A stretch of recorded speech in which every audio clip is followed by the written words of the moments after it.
Okay, good morning once again. Good morning, sir. We have enough people now online. Where did we stop last time?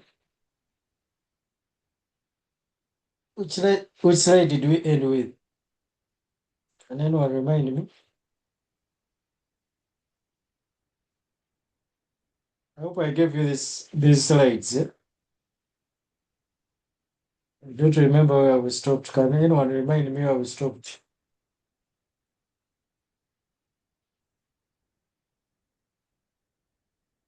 No one was in class last time.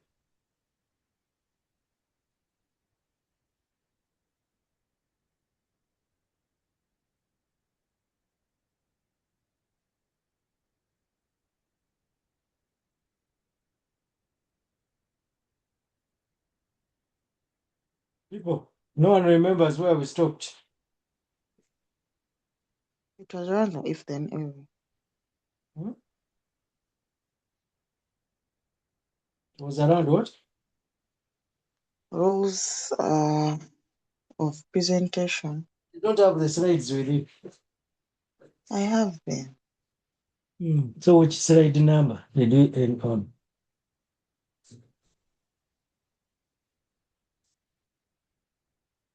11. Stopped at slide 11. We were looking at real life examples. Did we look at them? Did we see them?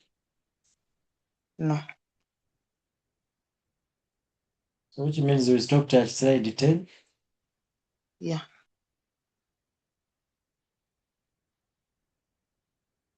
and we explained that. Okay, slide 11 is still the same. It is a real life situation. Example. It's still an example of working memory and so on. Slide 11 is about the ATM. When you insert a card, what happens? Okay, so that is a summary from Knowles and Simon.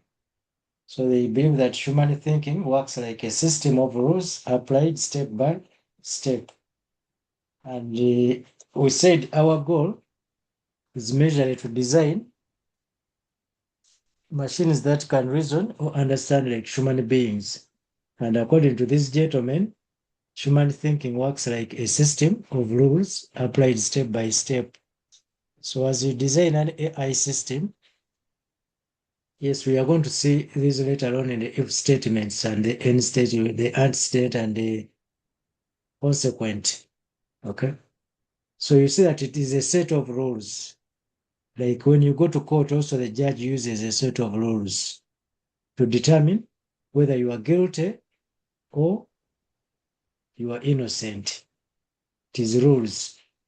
So this idea led to early AI programs like problem solving, chess, and so on. I remember as if we did those things. Siraj, you are taking us behind. Were you in class early? I was.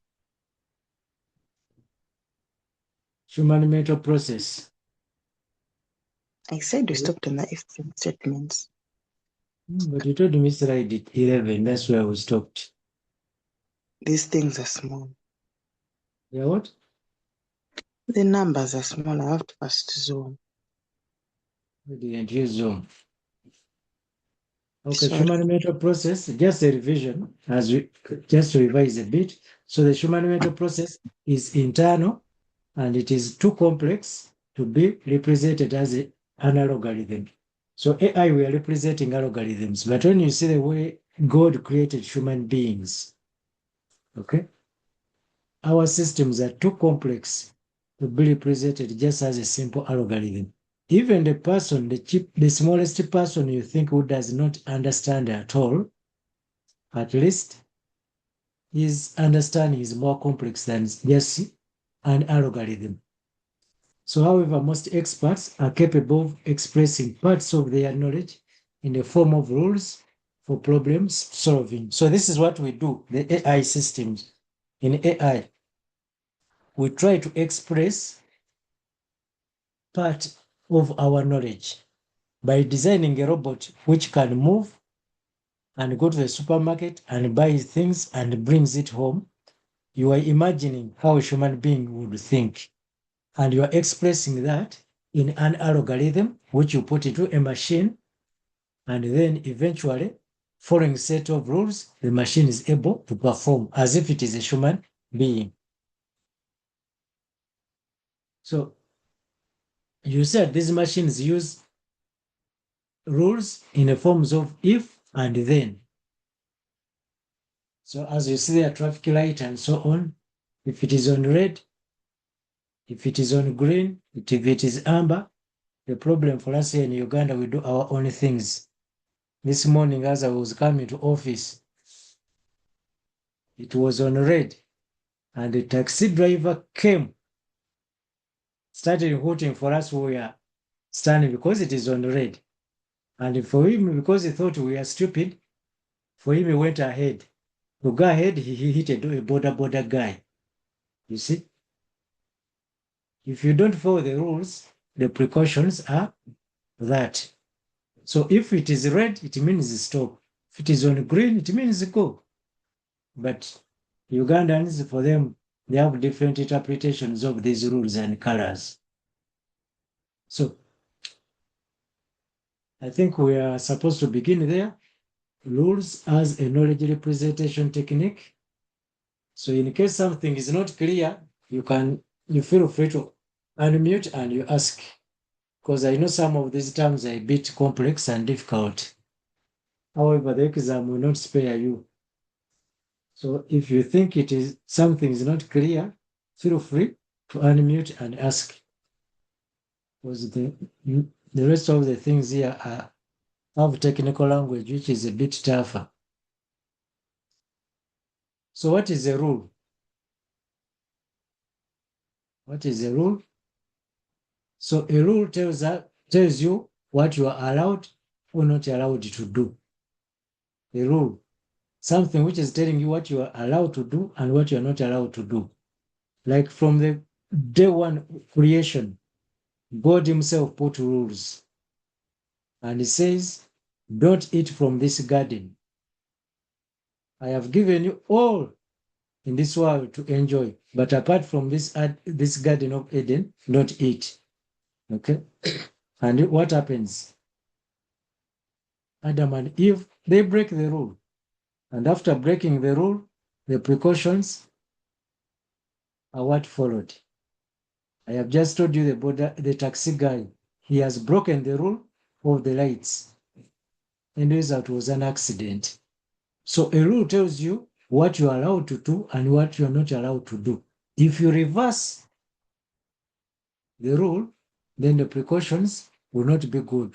So also the robot which you are going to create, you are going to give it a set of rules. And if one rule is broken, it means that robot is going to be faulty. So the term rule in AI, which is the most commonly used type of knowledge representation, can be defined as if then. In AI, the major rule which we use is if then structure that lets given information or facts in the if part of some action. And then the then part. A rule provides some description of how to solve. I don't know what is putting in the chat room.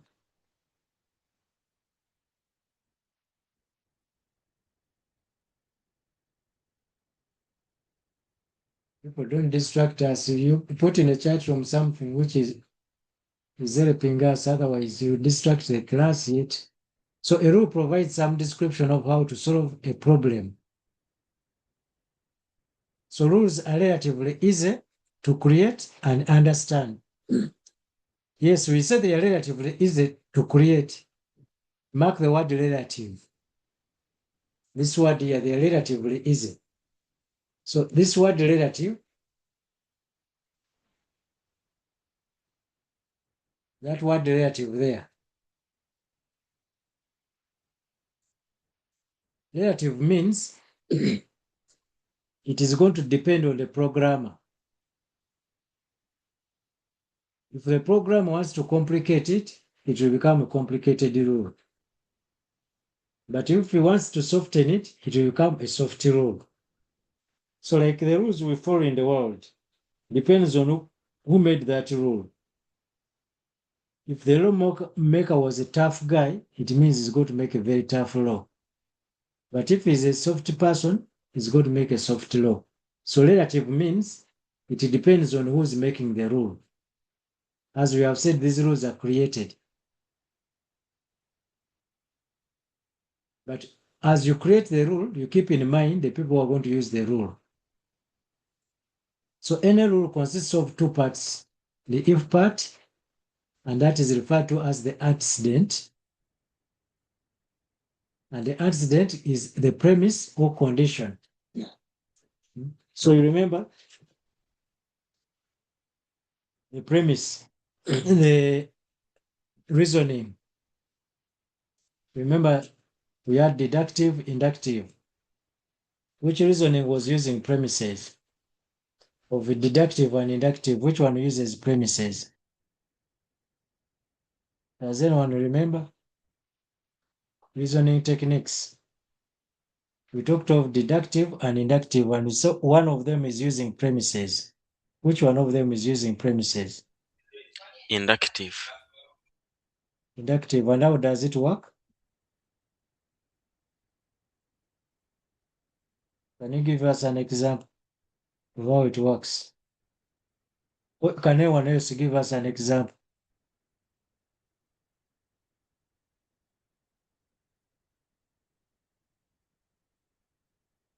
Okay.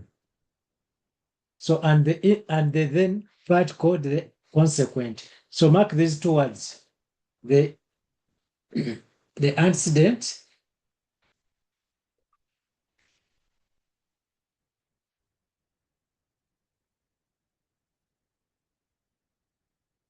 we have the antecedent and we have the consequent.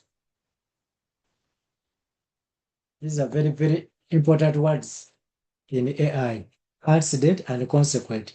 Antecedent, we find it in the if part. Okay? And it lays the premises or the condition. But then the consequent is the conclusion or the action. So what comes after? If you follow the condition, what will you get? If the light is on red, stop. Otherwise, if you don't stop, what will be the consequence? The consequences, if you don't stop, the consequences is an accident. So we have the if and then, and inside the if, that is where we have the antecedent or the condition. If you have done computer applications and you have done Excel, in Excel you say that you have the if. The moment you say if, then you open a bracket. Then inside the bracket, you are going to put the condition to be fulfilled. So if B is great, if B2 is greater than BA, comma, then you put a condition to be. But also, we have what we call nested if statements. So this is where it is coming from. We have the if, which is the antecedent, and the then, which is the consequent. So a rule can have multiple antecedents joined by the keywords and, which is the conjunction, or disjunction, or a combination of both. Can also have and or. You have done, I'm sure all of you have done some structured programming here. And you have seen these things. So if antecedent, Jambi Henry, you're raising a hand. Jambi Henry, are you Yes, raising morning, a sir. hand? Yes? Yes, I was raising the hand. Mm. I would like to talk more about the consequent, sir. Consequent is an outcome. It is an outcome. In simple words, It is something which comes out, like I've told you the traffic light. If it is on red, and the rule says if it is on red, stop. Okay? So, in case you don't stop, the outcome is going to be an accident.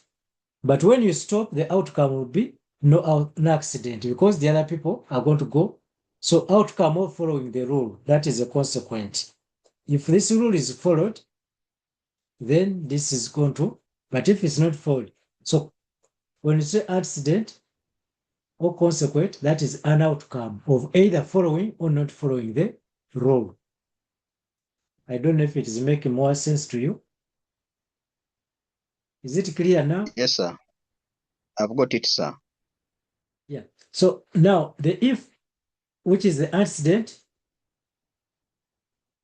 can be a rule or a condition, but it can have more conditions such that if this condition is fulfilled, if it's not fulfilled, then you could check another condition. Okay. So we can use the and statement to make more accidents. Okay. As you see in this example here, we have the if, but we can use the and to make more accidents. As we are going to see in some examples down there.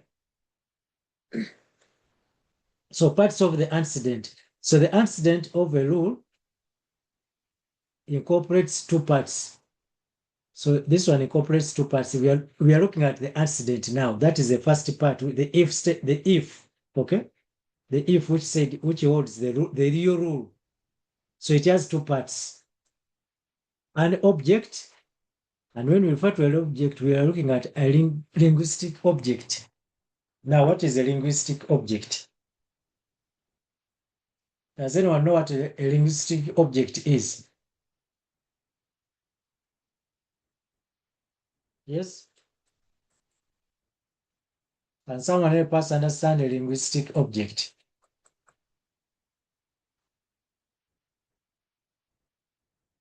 Now, from the word linguistic, Yes. meaning someone who's like someone who knows very many languages.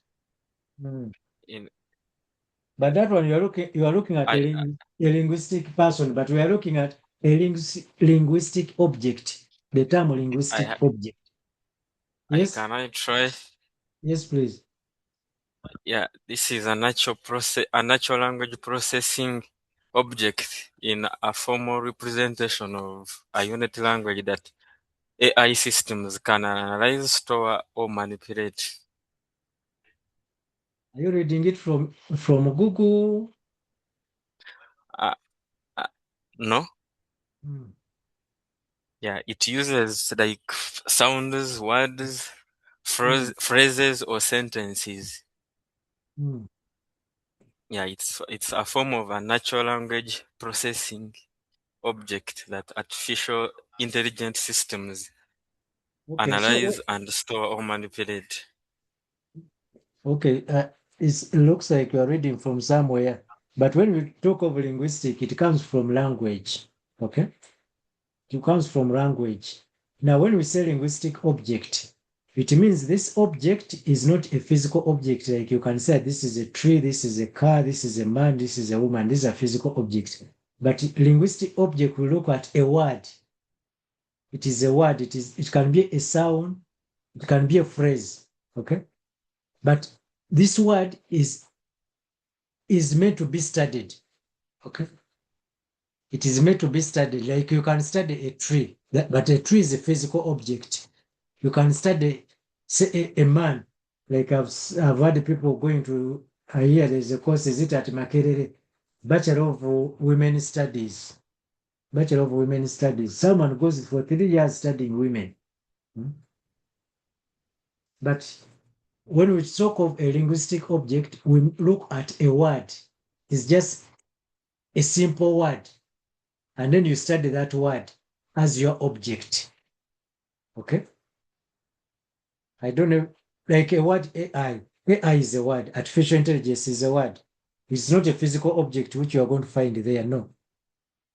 That is a linguistic object, artificial intelligence. It is a word. But you choose to go and study artificial intelligence, which is simply a word. It's not physical that you are going to find artificial intelligence there and you say, oh, I have arrested you. No. So when we talk of a linguistic object, we look at a physical, not a physical object, but a word and its value. So the antecedent of a rule incorporates two parts, an object, but we have said this object we are referring to is not a physical object, but a linguistic object, which is simply a word and its value.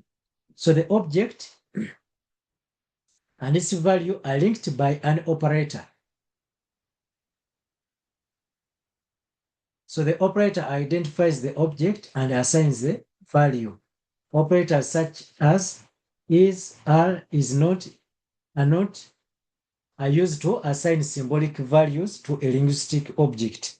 Like in your programming, you have been assigning values by using the equal sign.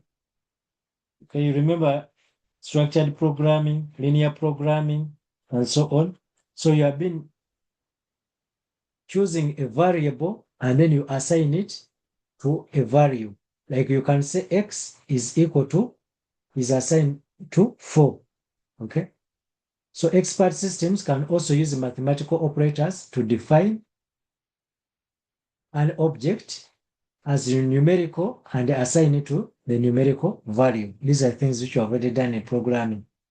So like if you can say age of a customer is less than 18 and cash withdrawal is greater than 1,000, then the signature of a parent is required because this person is not yet an adult. So it requires authority from a parent. But if the age is greater than 18, then there's no need of a signature of a parent. So you can assign values like that using mathematical operators. So rules can represent relationships. Rules can represent relations, recommendations, directives, strategies, and heuristics.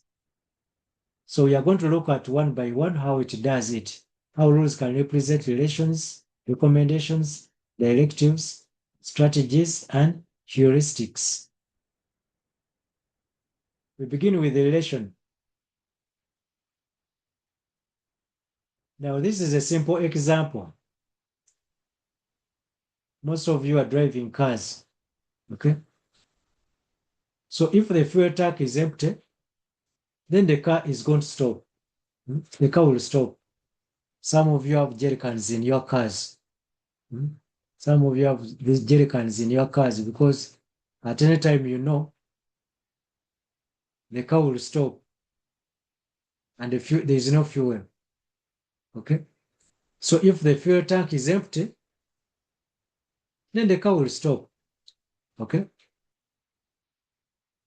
If the mass is m and acceleration is a, then the force is mass times acceleration. Okay? These are things which you normally code. Okay? All AI systems, they use these coding things. Mainly they use the if statements. All these robots which you see, they are designed using the if statement, is the logic behind them. Okay? Now we have a recommendation. Now, when you see the first one, it is creating a relationship. The fuel tank is empty, the car is dead. That relationship. If the fuel tank has fuel, then the car cannot stop. It will just continue.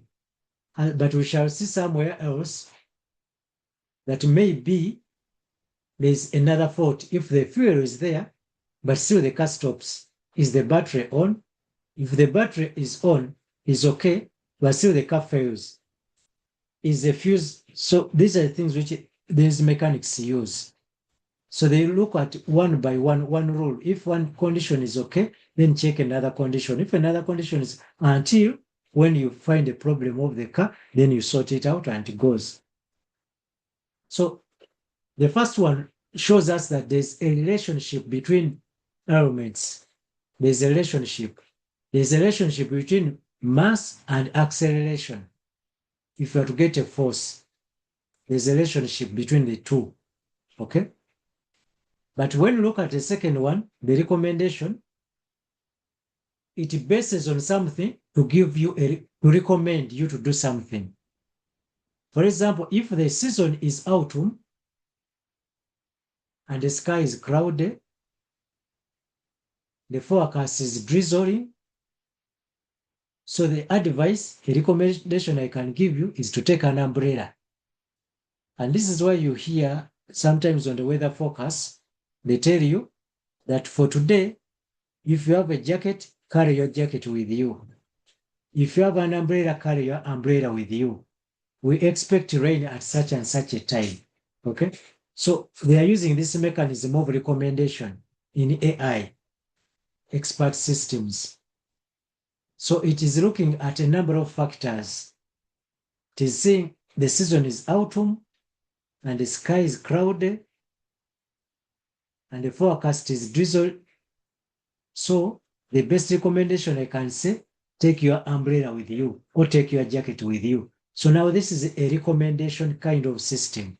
Okay. The first one was looking at a relationship between two factors. What is the relationship between these two factors? But the second one is a recommendation looking at a number of factors. Okay. So if you go back to our reasoning techniques, you can already see which reasoning techniques falls under which one falls under relation, which one falls under recommendation. I hope you are relating these things. For some people, it seems some people have already forgotten them. But the exam will not know that you forgot them. It will require you to be able to relate these things. Then we have the third one, which is the directives. So the directive now gives you direction of what to take. So the car is dead. You have been driving and the car stopped. You are stuck. So this directive one now is going to help you to know which direction to take, to know which solution to take. It is directing you on the solution. So the car is dead and the car stopped. And the fuel tank is empty. Now you remember the first one relationship was the fuel. The car has stopped. But when you just remember, you are just from the petrol station and you are putting a full tank. So is it that bakubye mpewo? But if they have not given you mpewo and your tank is full, your tank is not empty. But if the car stopped and the fuel tank is empty, so the action is telling you to refill the car. Okay? But still the car could be full. Okay? Still the car could be full. Now, this takes us to the strategy. The car is stopped, but you check the fuel tank and you find the fuel tank is full. Okay? You go ahead to take another action. So another action now here is you check the battery. If the battery is okay, go to the step 3. Check maybe the fuses. The fuses are okay? Okay? So this is what a mechanic does. If you call him, you say, I am on the side road, the car stopped. He's going to tell you, do you have enough fuel? That most of the time, that is the first question they ask us. Do you have fuel? Then you say, yes, I've just refilled the car. Then he says, check the battery terminals. Are they firm? You check and say, the battery terminals are okay. They are firm. Okay. So these are what the ordinary people can check. The fuel is there, the battery is there. If you say fuel is there and the battery is there, then the third step now is not for ordinary person. Then the mechanic says, okay, let me come. Now, when he comes, he's not going to check again the fuel. He's not going to check the battery. Yes, he may check. Maybe you checked it wrongly. He may check. But is sure it's not a fuel, it's not a battery, because that one is, we have already ruled it out. Then you go ahead to step 3. So this is now a strategic way of solving AI problems. But we also have the heuristic. Now this is the heuristic, this is a technical term which comes from something like experience. Heuristic, can someone Google for us what heuristic means? Heuristic.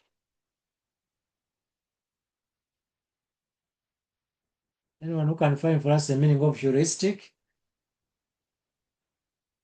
What is, you can even go to ChatGPT and you check AI. What does it say about the meaning of the word heuristic? Is anyone there? Yeah. Mhm. What I'm saying here, heuristic is a mental shortcut that helps Is you what? solve problems and make it's a mental shortcut. Mental. Yes. Mhm. That helps you solve problems and make judgments quickly and efficiently.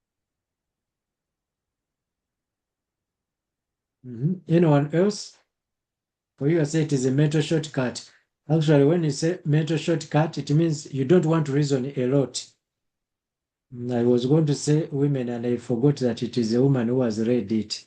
Sometimes No women, fine. when they are making solutions, they take the shortest route. They don't want to waste time.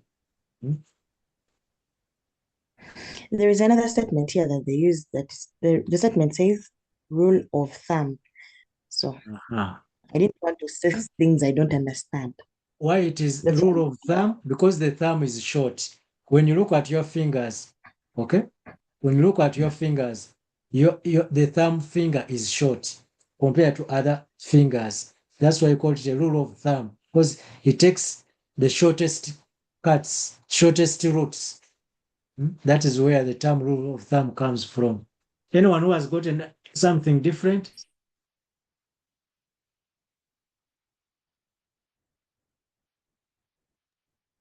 Mine says that it's it's a simple, practical way of solving a problem. Yes, simple, practical way of solving a problem. But when you say simple, it means there could be even a harder way of solving the problem. But for you, choose to take the simple route. Okay? Someone in chat will says a quick, practical way of solving a problem, of making a decision. Yes. Okay. So this means heuristic, we solve problems quickly. We don't want to, there are some administrators who solve problems quickly, but there are some administrators who are going to take long to solve problems. Like you see some judges in court, when you take a case there and then it's going to give you a solution and says, but some judges will take long. We say, come back the other day, come back the other day, come back the other day. Okay? So heuristic, we can say it is a simple way of solving something, but it is also experience-based. It uses experience. Sometimes someone is solving a problem quickly because they have seen from experience, every time this thing happens, this is what we do. So immediately a person takes that route because he knows from experience, after all, this is what we do. So that is why sometimes we call it experience-based way of solving issues. Okay. So when you look at the heuristic way, take an example. If the spill is liquid, you wake up one day and you find a spill on the floor, and that spill is liquid. So when you look at that spill and you look at the pH is less than 6, so from experience, you know the pH which is less than 6, and the smell is vinegar. So from experience, the material is acidic. Okay? From experience, because you know anything which is less than 6 and is smelling vinegar is acidic. So you're going to say this is acidic. Okay. So we have seen those four. How many were there? We have seen rules can be represented in terms of relations, recommendation, directives, strategies, and heuristics. Okay. You should know the difference between, for example, the difference between rule representation of relations and rule representation of heuristics. Okay. Can you clarify a difference between the two? Or recommendation and directives. Can you clarify the difference between the two? Okay. These are some of the simple exam questions that can come. Explain the difference between the two: rule representation, recommendation, and directives. What is the difference between the two? Can you give an example of each? Okay. Okay. That silence means things are easy, or it means we are dead.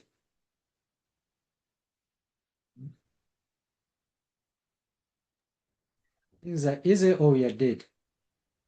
Yeah, Dead. dead. You are dead. Yes. How can you die when you still have almost 2 months to the exam? And already I'm telling you what you can find in the exam. So you can die on your own risk. Collins, if you choose to die, you just know you have chosen to die at your own risk. But for me, I've given you the materials in front of you. Okay, let's look at the power of rules, the legal knowledge. Now, even in our day-to-day lives, you can see how a rule has power. You have heard politicians saying nobody is above the law, nobody is above the rule. So that means even if you think you are the strongest person, the rule will find you. Even the president has some rules which are guiding him. Even if he's the supreme power person in the country, at least there are rules which are going to guide him. For example, the president, some of us see him moving in the convoy, and we get annoyed, we get jealous. We say, now this man with a lot of cars, but even maybe himself, he doesn't want. He would want to move in his own car and even drive himself. But the rule is saying, as long as you are the president, you cannot drive yourself. As long as you are the president, these cars have to follow you. And he has no choice of it. Okay? You may be angry, saying, but that is the rule. Even you tomorrow, when you become the president, you are going to follow, the same cars are going to follow you. You'll not be able to drive yourself, even if you want, because that is the rule. So that is what you call the power of the rule. Okay? However big you are, when it comes to the rule will belittle you, will put you down. You have to follow it. And if you don't follow the rule, you are going to see the consequences, the outcomes. So the power of the rule. So rule, just look at this example in front of us. This is a court case. Okay?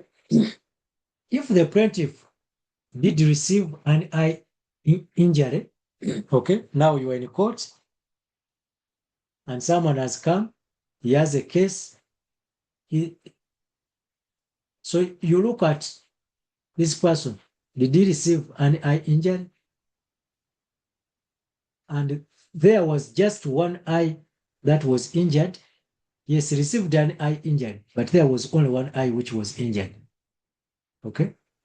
And the treatment for the eye did not require surgery. Okay? Yes, the eye was injured, but it did not require any surgery. Okay? The treatment did not require any surgery. So the recovery from the injury was almost complete. The vision was slightly decreased by the injury. Okay? Yes, the vision was slightly decreased by the injury. He's not seeing as he was seeing before, but the condition is fixed. Although he's not seeing as he was seeing before. Okay? So then, now we are looking at a consequence, the outcome. The judge now is going to take his verdict. So it's going to increase. So then the trauma factor is increased by, but he's looking at certain factors which are leading to him to this. Like when you go to court, they are going to tell you at the end of the day, the judge is going to tell you, okay, you have won the case, then the other person is supposed to give you this amount of money. But by the time it declines the money, he's going to look at certain factors. Okay. Now, for example, I have been coming in the morning in the car, I heard on the news they were saying this guy who killed the children in Gaba, who went to the school and killed the children in Gaba. They say the judge is going to they are going to take him back to the scene of crime where he committed the crime. They are going to take him and they are going to start listening to his case. Okay. Now, I don't know why they have chosen to go there. I have no idea why they have not chosen to stay in court, but they have chosen to go back to the scene of crime. Maybe someone who knows better than me can explain. But I would think the judge wants to look at certain elements, like the security of the school, things like, are there cameras? I don't know. I don't know why the judge has chosen. Can someone who has been following this case very well help us to understand why they have chosen to take back this guy to the scene of crime? Anyone who has certain facts? Yes? I can give it a try. Yeah. Maybe this person taking him back to the crime scene will trigger some elements, maybe in his body language, his tone of speech. So he'll have to be exposing of some things that maybe a mouth can't speak, but the body can speak.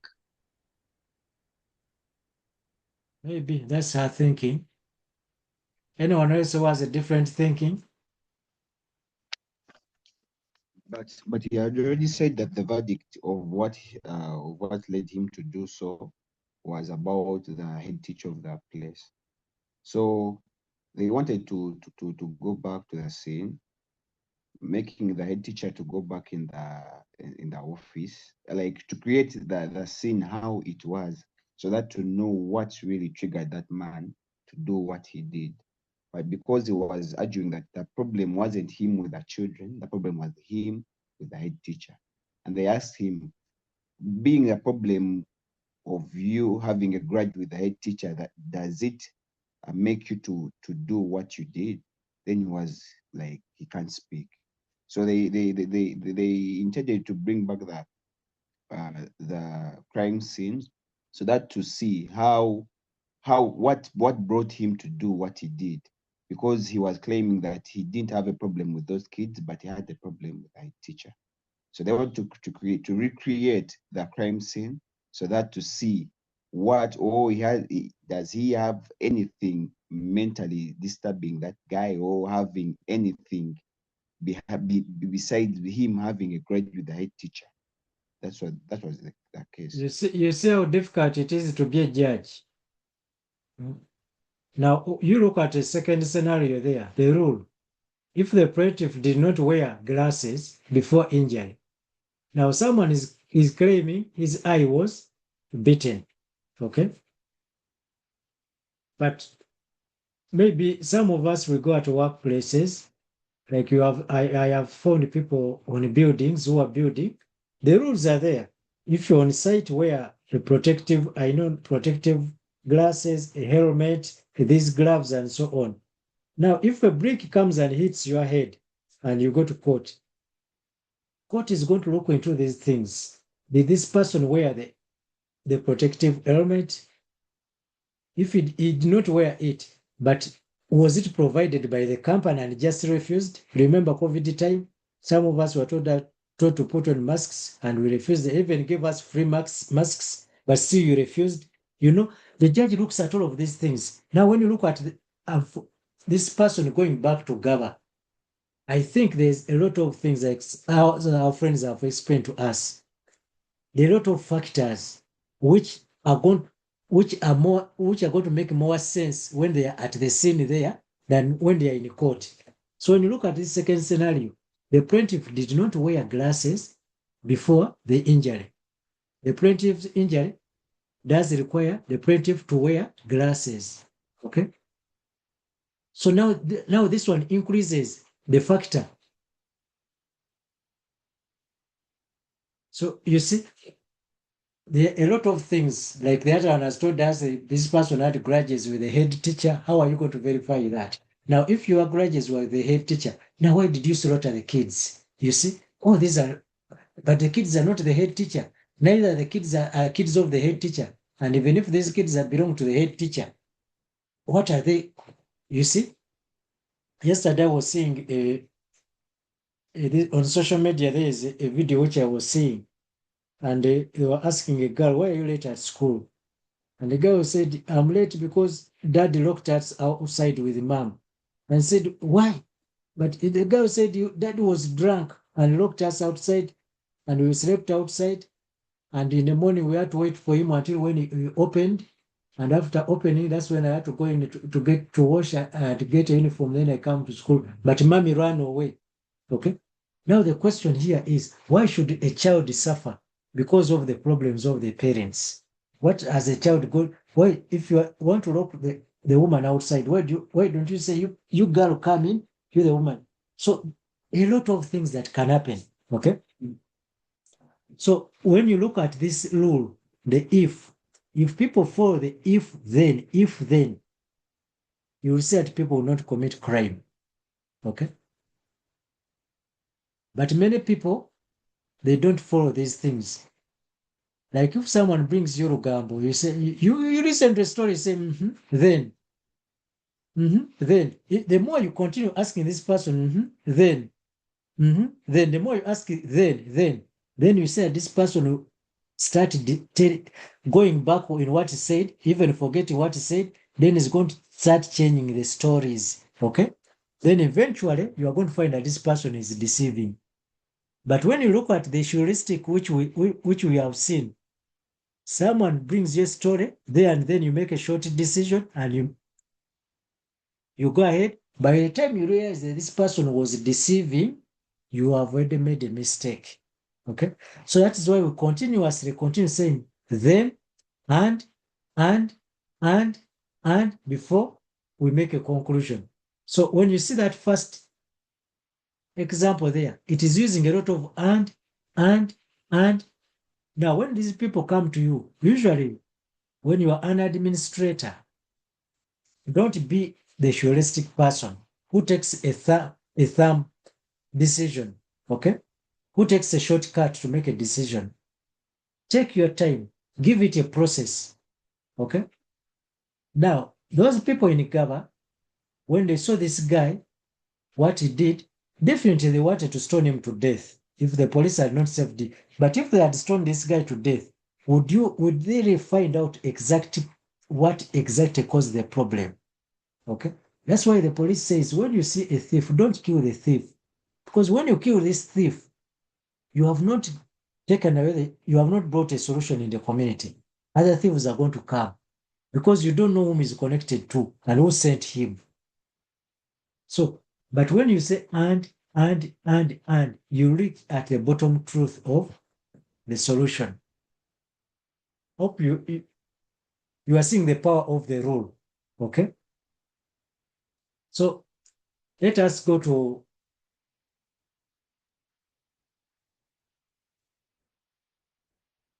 the main players in the development team. Now, where we are, actually at this stage, we should be developing a real AI system. We should be developing a real AI system. Although we are going to do it theoretically, but we should be doing it practically. And did I give you coursework? Did I give you coursework? Yes. And it is a project coursework. Is it? Who said yes? Yes, sir. Which type of coursework did I give you? About cybersecurity in higher education. I mean, in So- higher institutions of learning. Mhm. Okay. So many of you, either you are third years or you are second year, you are going into third year. So when you look at this diagram, it looks as if it is simple, but this is a turning point in developing AI systems. It is a turning point for you when you are going to develop your projects. Actually, we are thinking, and we are thinking of revising this individual thing of people design coming to deceive us, that you have developed a system, yet they have developed it for you. We know, because you bring back the same things your friends developed last year, you bring back. So we are just thinking that we can even put you into a group, like a group of 5, and you come together and you develop something and you come and present it, and that is your final year project. Then deceiving us that have made this, yet you have just changed the names and the year. Okay. So what we are on right now is the main players in the development team. How do we develop these AI systems? And if you think you are going to develop an AI system, what would you consider? And there is a lot of money today in this field now. Okay. That diagram looks as if it is simple, but when you master it after your graduation, if you use the knowledge we are going to see here, you can never go wrong. If you use the knowledge you are going to see here, you can never go wrong. Just at the end of last year, I used the same. There's a project I was working on, and I used the same. It was worth 150 million, but I used the same exact. And on this project, I used some of Nkumba University students. I worked with them on this project, and we accomplished it in December last year. Okay. So from here, we are coming to a climax of this course unit of AI, and we are looking at the outcome, what we can gain from this course unit. Okay. I'll try as much as possible to elaborate these issues, because I know they can make money for you after the university if you understand them very well. So when we are developing an AI expert system, it becomes a project. It is an intensive work. It is a project. It is not just something which is a walkover. It is a project. Like, for example, if Nkumba University is to hire you to develop a student management system that is going to manage the student marks, the tuition, courseworks, and so on. Okay. So this is a project, and just one project can kill poverty in your life forever.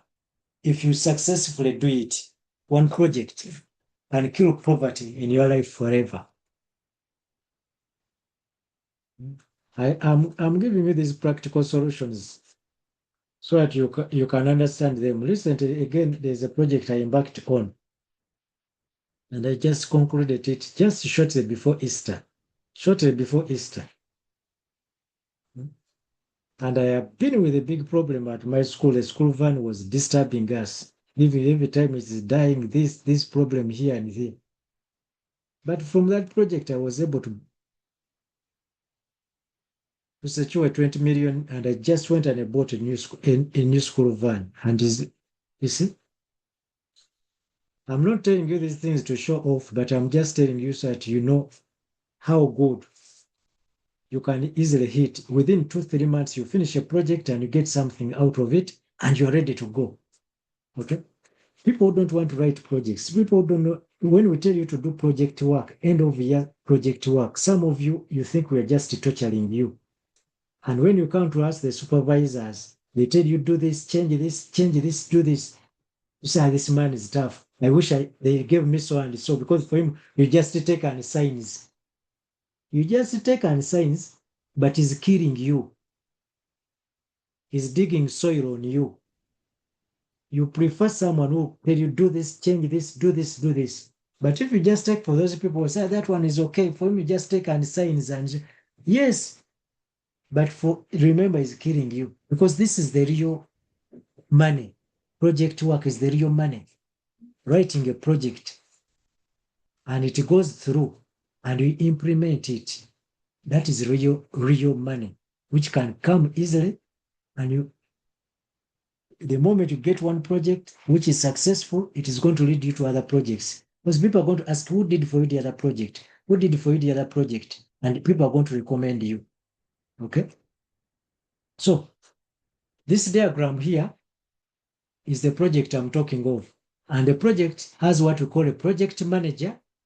We are going to see what a project manager is. It has a domain expert. We are going to see what a domain expert is. Remember, we are starting our AI. We talked of these things. We talked of an expert. Who's an expert? Remember, that's where we started. Who's an expert?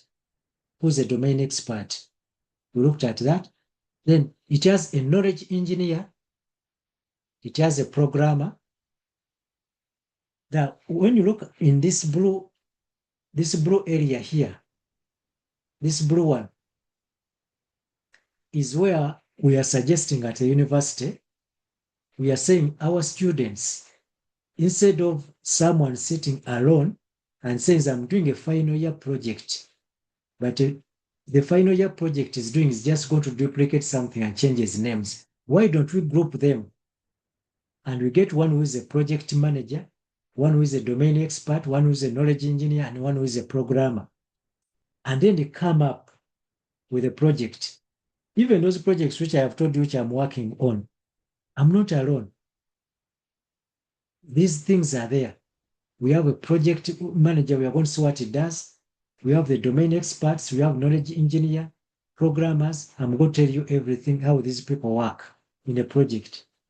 And then you have, at the end of it all of these people give you, as you see these black lines.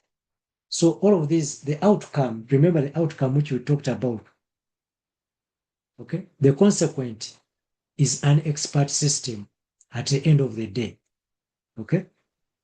When all the other parties come together, you end up coming up with an expert system and you are paid for it and you go happily. And at the end of the day, all of it, as you see, the end user is happy and is using the system and is going to ask, who designed for you the system? Okay. So let us break them down. I don't know if people are tired, we stop there or we can break them down or we shall begin from there.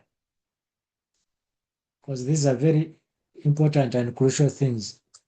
Let us break them down. We can continue. Okay. We shall forget if you stop. Okay, so we'll begin with the domain expert. Someone has put something in the chat room. Okay, so we begin with the domain expert. So a domain expert is a knowledgeable and skilled person capable of solving problems in a specific area of domain. Now, when you get a project, say for example, URA wants a system that can manage taxes. But you are an IT person, you are good at programming, but you don't know anything concerning taxes. But URA needs a system that is going to manage taxes. But now, when you look here, your IT person never studied taxation. So already you need a domain expert, someone who is an expert in that area of taxation to help you as you code your system is going to tell you what to do and for you code it. Okay. So that one, we call him a domain expert, is a knowledgeable and skilled person capable of solving problems in a specific area or domain. So this person has the greatest expertise in a given domain. Now, URA needs a system to do with the taxes, but you don't know, you have never studied taxation. So you're going to look for someone who knows taxation and you bring him on board. You know, I got a project from URA and they want me to design a system which is going to manage taxes. But I didn't study taxation. Me, I know programming. I'm an IT guy. Can you come on board? Like the one which I told you, which I completed in December. It was an M&E system. But me, I'm an IT person. I don't know M&E. So which means I have to bring people who are experts in M&E on board to work with them. Otherwise, I will make a system which will not make sense to the end user. Okay? So I had to call M&Es and I say, come work together. Now, when we presented, everybody was saying, wow. But some of even the things which are there, even I don't know the terminologies, but these people are telling me these terminologies and I was including them. So domain expert, you need someone who's more knowledgeable in that area. So this expertise is to be captured in the system, in the expert system. Now taxation, the system is going to control taxes. That means taxation is very, very important. The percentages, VAT, how do you calculate VAT? How do you calculate withholding tax? How do you, now you never studied those things, okay? But they have to be captured into the system, but you don't know them. So you need someone who studies taxation. So therefore, the expert must be able to communicate his or her knowledge, be willing to participate in the expert system development, and commit a substantial amount of time to the project. He has to commit his time to the project. Otherwise, if he does not commit his time, as we are going to see with a project manager, what a project manager does, if this person does not commit his time to the project, he's going to let you down. You are not going to be moving. You are going to tell URA, I'll give you this work in 3 months' time. Now, this person is going to let you down and you end up giving the work in 6 months' time. And they are going to say, you are not good. Okay? So development and commitment, substantial project time. So the domain expert is the most important player in the expert system development team. So you mark this statement is the domain expert, that statement is the most important player in the expert system development.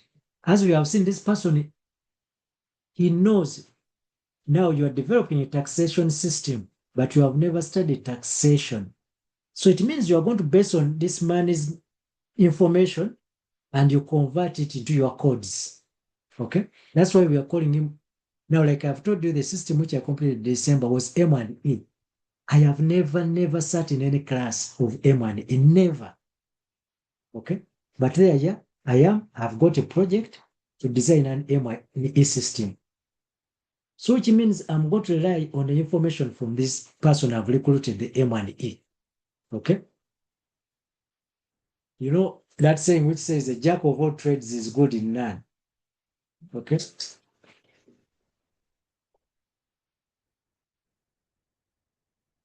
Okay, so we go to a knowledge engineer. So knowledge engineer is someone who is capable of designing, building, and testing an expert system. Now here you are coming in the IT person on the URA system we are talking about. Now you are the knowledge engineer, is someone who is capable of designing, building, and testing the expert system. You the program, the AI person now. He or she interviews the domain expert to find out how a particular problem is solved. Like I had to go to these M&E people and I interview them. How do you do these things? I had terms like baseline. They have things like baseline. Even I didn't know what they mean by baseline and this and so on. So I had to interview them. They tell me how these things are done. Because at the end of the day, I'm going to convert them into codes. And which codes are going to perform the miracles now. So he or she interviews. You interview. Like the other person who studied taxation. You bring him on board. You sit him down. You interview him. Yes, withholding tax, how does it work? How is it calculated? VAT, how does it work? How is it calculated? If a person puts in, how is he getting this tax back? You know those things, eh? Those terms, I'm not very conversant with them, but I have heard people talking them. So you take that conversation with a person.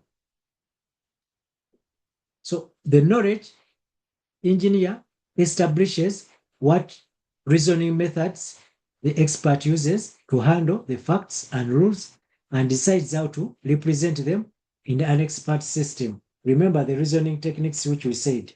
Is he using deductive? Is he using inductive? So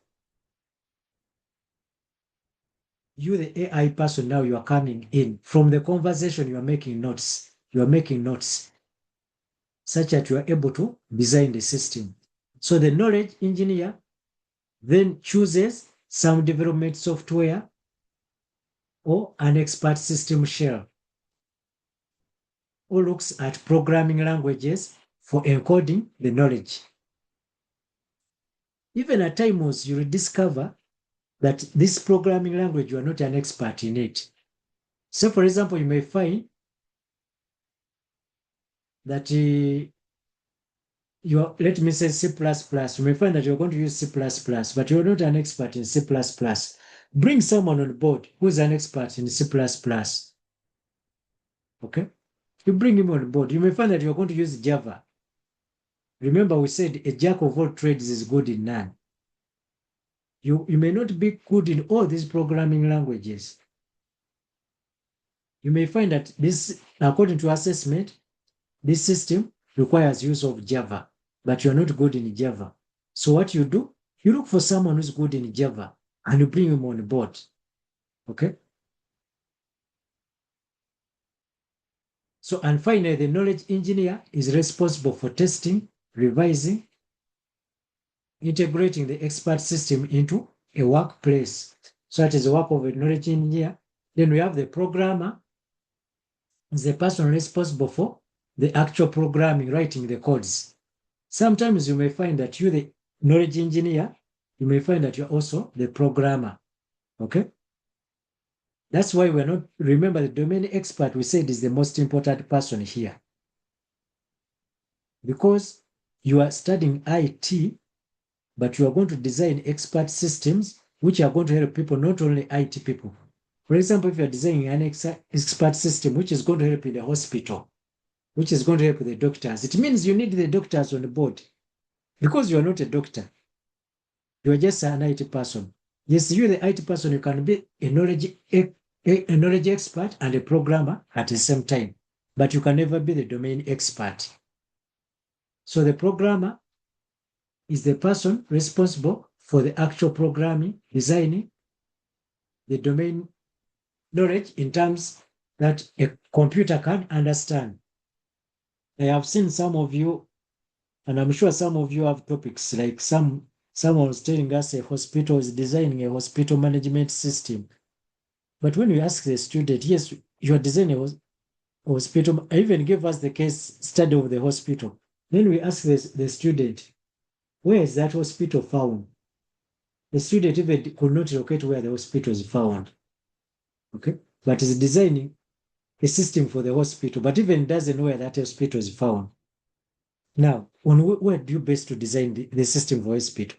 Another one was telling us it is designing a circle management system. Was it Kisubi circle something? I don't remember. That was last year. Those were presented. Was it Kisubi circle and so on? Then I remember myself asking the student, "Who is the manager of that circle?" And the student said, "I don't know." Now, can you imagine you are designing a system for the Kisubi circle, but even you don't know the manager of that circle? Now, what are you designing? What do you, and you comfortably you have come to present to us the circle system you designed for Kisubi, but even you don't know the manager of the circle. And when you ask a student, did you ever go there? They said no. And do you think us we are going to waste our time to listen to you? So the year threes were online. Hope you are picking something. Okay. The domain expert is very, very important. If you are designing a system for the circle. There's no way you can avoid the circle manager. There's no way. There's no way. You have to go to that circle manager, sit with him or her, interview him, let him tell you the operations of the circle, how it works, how do people make deposits, and so on and so forth. Okay? How do people withdraw their money? How is the interest calculated? How all of this conversation is what you're going to turn into. Okay? So the programmer is the person responsible for the actual programming, designing the domain knowledge in terms of the computer understand. So the programmer needs to have skills and experience in the application of different types of expert softwares. Because when you're programming, you use various softwares. You don't use only one. And as I've already told you, in case there's a software you need to use and you're not conversant with it, or you need to study it, then look for someone, bring him on board. The problem we have, especially we Africans, you want to eat all the money alone. And that is a disease. By wanting to eat all the money, project money alone, you end up failing the project. You can't complete it in time. And when you complete it, it can't function the way it's supposed to function because you could not pay the people who can do it. So in addition, the programmer should know conventional programming languages. Just that is an example, C++, Java, MATLAB, but there are so many programming languages. So look for someone who is well conversant. If you look for someone who knows only C++, when you go to Java, then you have to look for another person who knows Java. But as they say, you can use one stone to kill so many birds, to kill two birds. Look for a person who understands at least a number of programming languages so that you minimize the costs. Okay? Then let's look at a project manager. So a project manager is the leader of the expert system development team, responsible for keeping the project on track. He or she makes sure that all deliverables and milestones are met. So we need someone to manage us, to tell us we are running out of time. We are remaining with this. And usually these project managers, these are people who have studied project planning and management. So on such a project, if it's a big project, look for someone who has studied project planning and management. So this person is going to design for you what is called a Gantt chart. And in the Gantt chart, it's going to tell you at such and such a period, we expect this and this to have been completed. If it's not completed, why is it not completed? Where have we fallen short? Did we ask for less money? Can we go back and we ask for more money? Can we go back and tell them to give us more time? Okay? Because if you tell people we are going to complete a project in 6 months, and 6 months elapse when you have not even started on the project, you see? There's a project I'm embarking on just next week. And already they have given us the money, which is 80 million. They have already given us the money. And we told them within 2 months we shall have completed. Now, after someone has given the money 100%, the money has been given you 100%, the money is given. Now, after 2 months, you have not even done a quarter of the work. Are you not a thief? So you need a project manager to help you align your work. Okay? And these are people who have studied these courses. These courses are there, project planning and management. They are there. Look for that person, bring him on board, work with the person. Then the end user. The end user is someone who's going to benefit from the end result, from the outcome. And oftentimes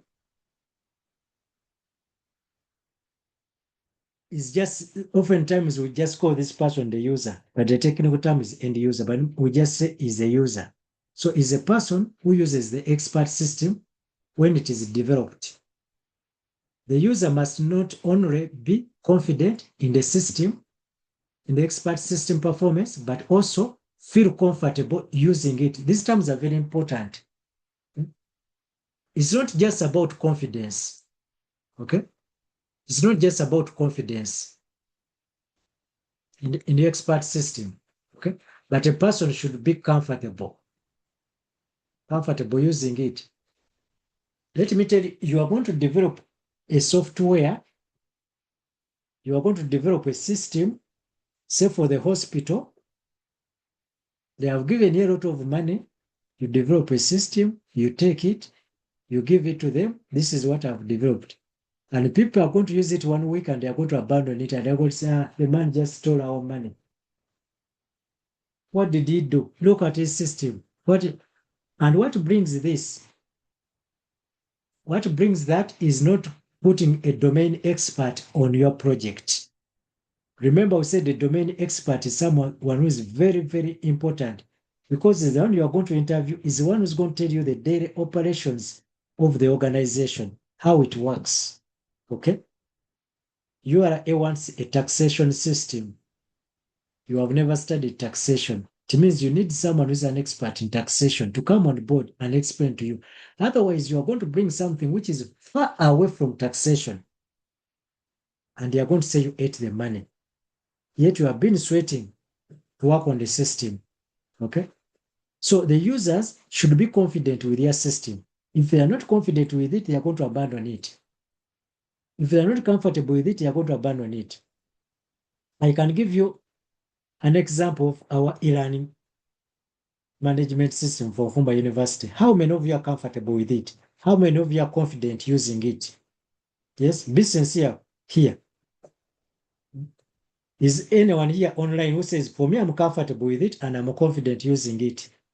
Do you have anyone who can boldly say, me, I'm comfortable using it or confident? I'm sure many of you, you are afraid to use it. When we tell you go to the e-learning and the coursework is there, many of you say, sir, can you please put it in the group? Usually, when I log in, my password, so it means the students are not comfortable with it. Now, you as a student who's going to do a final year project, can you come up with a e-learning management system which is very comfortable for the students compared to what is there at hand? Okay. You're looking for topics to do. That's a topic already there. Yes, you recognize that Nkumba University has a e-learning management system, Noera, which is used like that is. However, students are finding issues using it. They are not confident with it and they are not comfortable using it because of you give your reasons. And then therefore, I'm going to develop a new e-learning system for Nkumba University. Then we shall clap and say yes. Okay. Now here the domain experts are who? The domain experts are the lecturers, are the students who are going to use this system. Now, if you don't go to them to ask them, if you don't go to the students who are going to use the system, if you go to the lecturers who are going to use the system, still you are going to bring a system which is going to be a failure. You are going to tell lecturers, go to the e-learning platform, put your material, put your coursework, put there this. If you don't do it, we shall not give you salary and so on. But that's not the issue. The issue is people are not comfortable with it.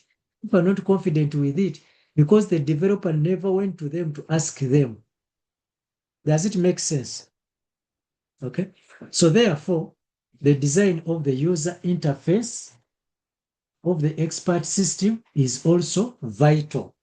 Another term here, the user interface. Okay.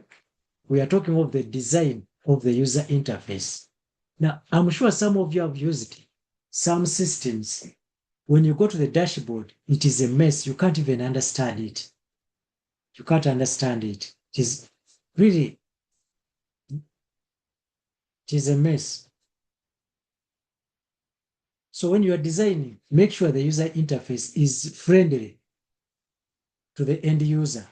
They don't need to first call you to say, we are seeing a button here. What does this button, what does it mean? Okay. There are some universal buttons, like for example, the shutdown button. If someone looks at it, we just know this means shutdown. So the user interface of the expert system is also vital for the project success. The end user's contribution, again, another thing here, end user's contribution, okay? The end user's contribution here can be crucial. I have told you when you're designing a learning management system for university like in Kumba, end users who are the students, end users who are the lecturers, their contribution is so crucial, so crucial. Go to them, go to them. Don't sit in your room and you think, and you say, this one they're supposed, I think they will do this here, they will click here, they will click here, they will do this. My friend, you are going to take your system and it's going to, then you are going to start getting guns, getting sticks to beat people. You must use it. If you don't use it, this will happen. But the issue, whatever you are doing is, why are people not confident with it? Why are people not comfortable with it? Okay. Because you never considered them in the first place when you are designing this system. I want to end there for today, but I want to first give you room to ask questions in case you have some questions you need to ask me. In case there are any questions to ask, you can ask.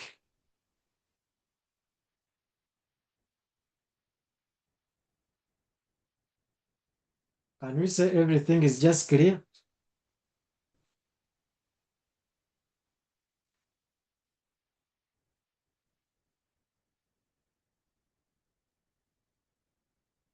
Everything is clear?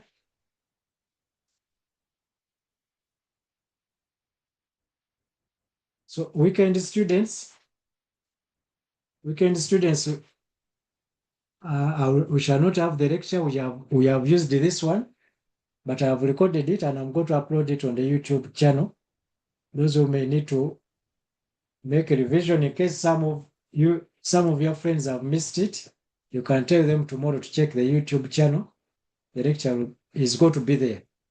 And in case you need a revision, it will be there. Distance the same. Those who have not been online, Kampala campus the same. You can go to the YouTube channel. I'm going to put the lecture there. Okay, I think we can call it a day if there are no questions. I wish you a nice day. Thank you so much and have a good day, sir. Same to you. All right.